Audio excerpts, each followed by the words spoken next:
Hai guys, apa khabar semua? Kembali lagi kita dalam video terbaru dan hari ini kita nak tengok gelagat Fatima yang sekarang dah berumur 6 bulan.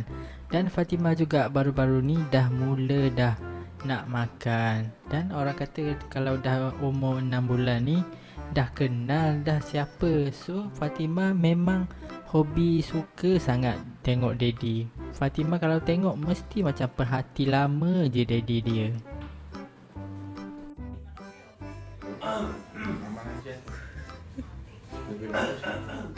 Fatima ni memang suka sangat perhati je daddy bila daddy bercakap.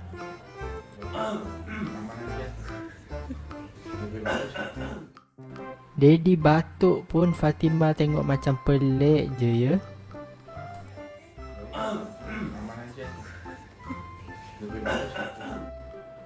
Mungkinlah muka Fatima kan copy paste daddy. Bila Fatima tengok muka daddy teringat muka sendiri agaknya. Wow!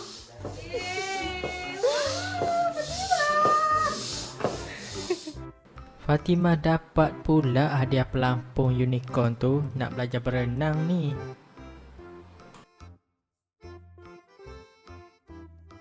Tengok gaya Fatima tu macam nak berenang je tu. Dah berlatih nak berenang ni.